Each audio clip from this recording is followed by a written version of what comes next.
Super.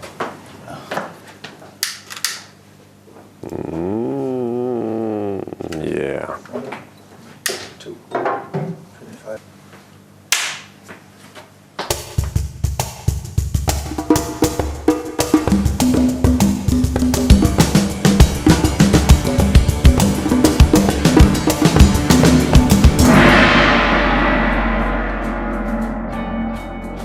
Hi everyone, this is Benny Greb. I'm playing tonight with my band Moving Parts in a nice little dungeon-like jazz club in Germany, Göttingen to be exact. Welcome.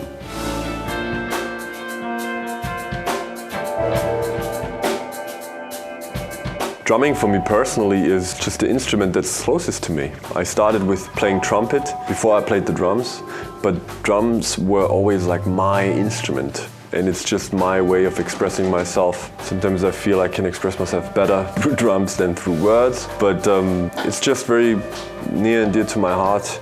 Like in a philosophical sense, I mean, drums were the first communication instrument, and I think it's still used that way to communicate something. You can definitely communicate feelings with it. And when I do drum solos at clinics, for example, sometimes I have parts in there that people find funny. I have parts in there where people find it heavy or whatever. And this is proof that with just the drums you can communicate feelings, because these feelings were not accidental. It's almost like I tell a joke through the drums, or I do something intense and I want them to feel it, and then we communicate. And then I always thought a lot about music and still think music is like language, really. And it's great to view it that way, but that's as philosophic as it gets, I would say.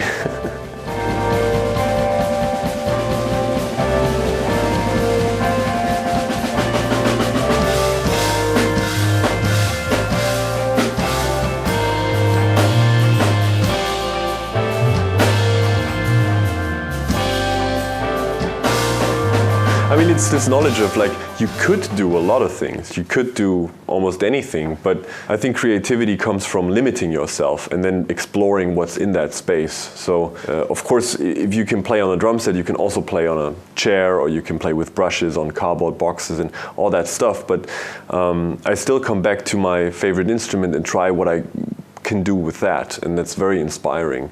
And in a way, I try to limit my drum kit more and more, which forces me to pull more sound out of it.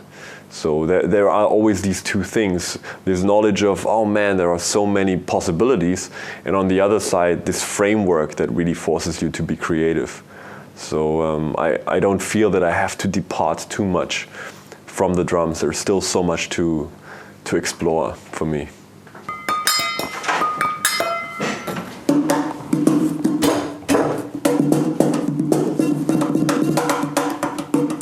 Das ist aber komisch.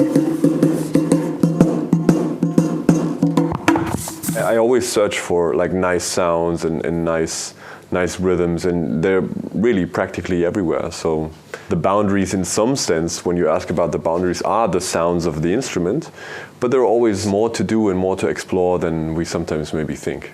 Here are these two worlds. On the one side, of course I like to drum on everyday objects, like most drummers do probably. But on the other side, I just really like the drum sound. I really like, in a way, the traditional drum sound, and I always enjoy that a lot. But I do, especially for this band, Moving Parts now, I experiment with stacks a lot. So I just took the bottom part of my trash hat and just placed it underneath the bottom hi-hat. So it becomes a little bit louder, and I also, my first crash is also now with a china underneath, so it's a little bit instead of shh. So I experiment with that, but I think it's more important like how you use those sounds. I mean, the first thing, of course, is like what do you have available, but the next thing is like what do you do with it? When do you use them? How do you use them? And why do you use them? So this is really where the music happens for me. Which also makes sense sometimes when the sound maybe is not as good, or you're limited in a certain way. You can make a lot out of it by the how. I think music really happens in the how.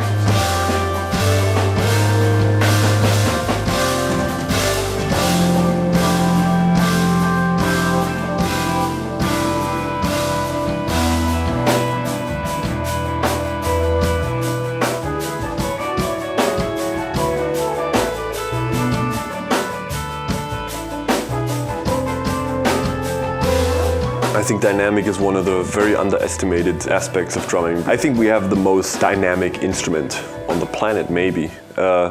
We have such a big dynamic range that we can play with an acoustic piano and we can play with loud guitars and we can all do it acoustically. So, and if you are a drummer that naturally plays very loud, you can give your playing and your loudness even more effect if you practice all the quiet stuff. Because then when you do a loud stroke, it has much a bigger effect. It will actually seem louder. If you are after loudness, you have to counterpoint it with something.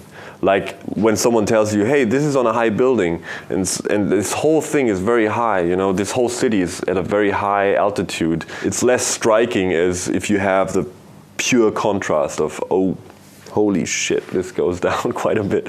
So, and it's the same with dynamics. So I think we can add another layer and another dimension if we really explore the very, very quiet and the very, very loud and everything in between. This is, I think, one of the things that a drummer has to do. And also balancing the different instruments, because we have very different instruments that we have to make sound as one. So, I mean, this is one of the biggest problems that we have to practice, and one of the most practical independence exercises. Independence exercises don't have to sound like you throw a drum set down the stairs, you know, it's like, but independence is really like leveling the sound of these different sound sources to one fat sound.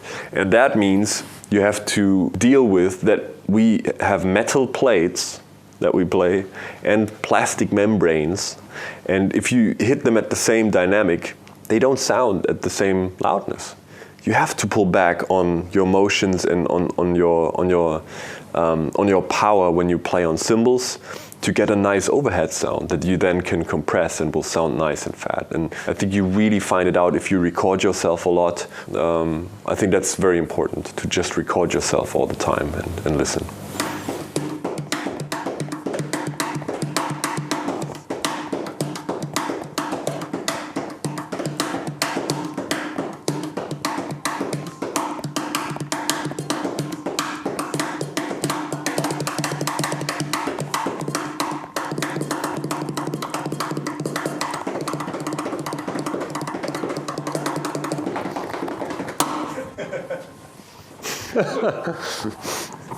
Schön. Improvising is about loss of control and control. It's like letting things happen. I mean, the best speed and the best flow of improvisation is like talking. If I would think about every word that I say now, I would probably stutter and stop and reevaluate, and it wouldn't be a flow, it wouldn't be a conversation. And it's the same with music as well. If you really think about and evaluate everything and criticize everything, and maybe there is no flow, there is no authentic flow of, like, I'm thinking about my words now, I can't speak anymore. But so when it all runs well, I think improvisation is effortless, is almost this flow kind of moment. And for me, it's very gratifying to play in moving parts, because I have two other very great improvisers in my band on purpose, because I have to be on my toes, and I get inspired to react to things, and I listen to things that I wanna compliment or wanna give new impulses. So we all are this moving thing constantly that kind of inspires each other and changes constantly. And it has a lot to do with, like, you know, surrendering to that as well. If you try to keep control all the time, you keep things from happening. But on the other side, you have to know that you have a certain base that this all works on. And this base could be the quarter note pulse. This base could be an harmonic structure.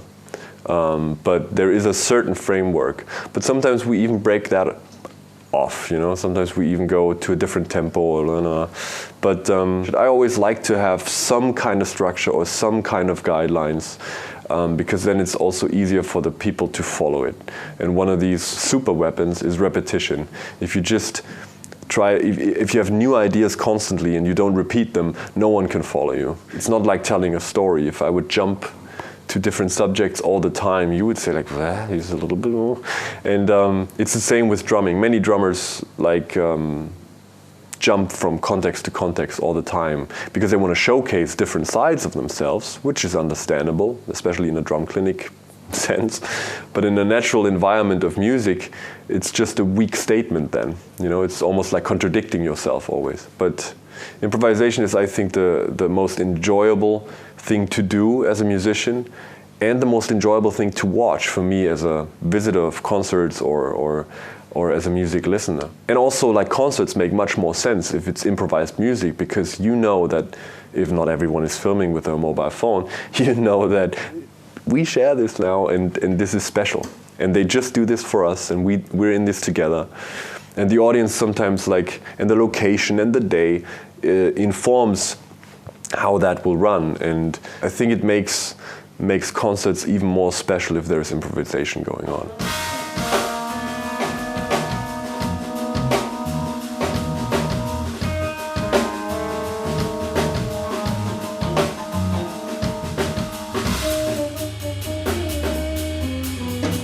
I have this practicing system. I always have these 3 months periods where I set a goal, a very specific goal in 3 areas. And I also, like probably everyone out there, made the experience of, like, if you practice a lot of things and always something different, you get depressed after a while because you think, although it's not true, you don't make any progress because you spread it so thin over so many things that you think, like, oh, what have I really accomplished? So it's important to limit the stuff you practice to actually get more out of it, which seems contradictory at first, but it isn't. If you really focus your energy on a couple of things, you can see much more growth, and you can also keep focused on one thing, which is also a power that changes a lot. Always before I practice something new, which usually sounds bad, of course, otherwise I'm not practicing, right? Because practicing is always confronting yourself with something you cannot do.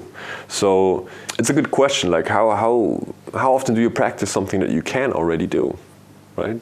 So really practicing means it sounds horrible. And then you have to get over that ego thing of, like, oh, I'm a bad drummer.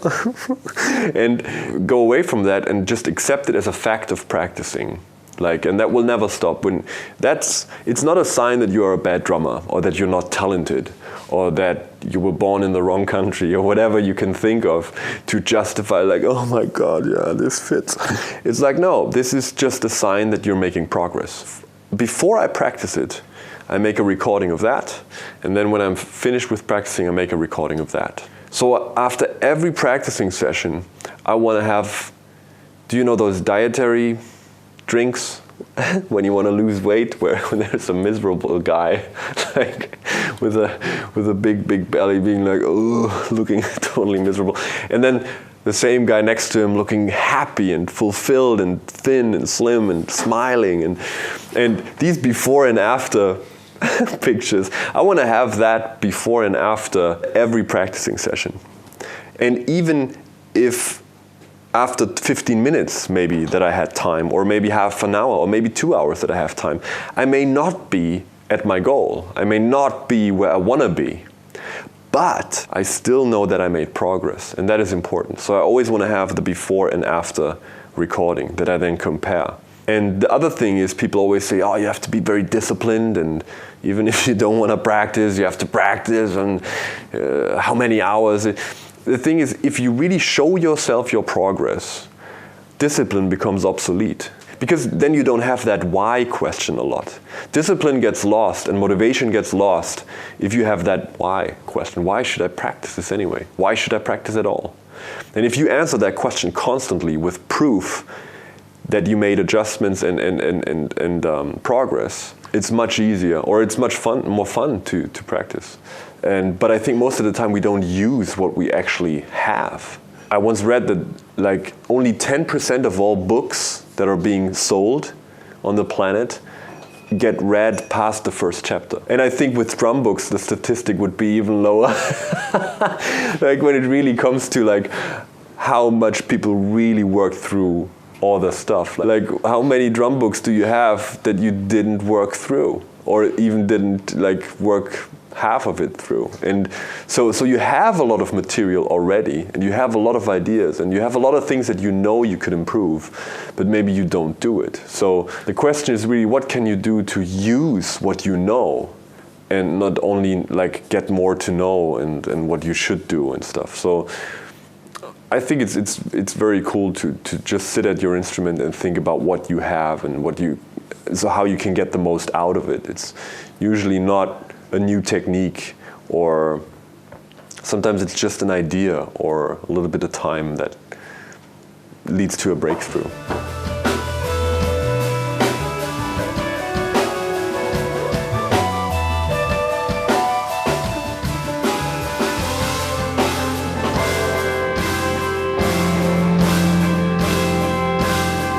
Drum battle is a word I hate anyway, but if it's playing together, you can see it in two different ways. One is to really have a competition. So that means if someone plays something really fast and flashy, then you have to try more of anything. Like if someone plays super groovy, you have to groove more. If someone plays very fast, you have to play more. And if you look at it as a musician, you will try to keep it interesting. You will try to keep ideas coming in. So a way of doing it would be contrast. So if someone plays super fast and made this statement, you can have a big effect by doing the opposite. It's the same in a band. If someone like really like goes crazy, the best supporting role is sometimes not to go with him, but to do the opposite and give that space. It will make everything sound maybe even bigger. I mean, that depends. But it's not as easy as always like doing the same thing. I think it's like saying a conversation is when you say hi and I say hi, you say how are you? How are you? Do you feel good? Yeah, do you feel good? You know, this is not a conversation. So there has to be more in there. And if you look at it as a musician, then the competition aspect goes out of the window anyway, because I'm not interested in that whatsoever.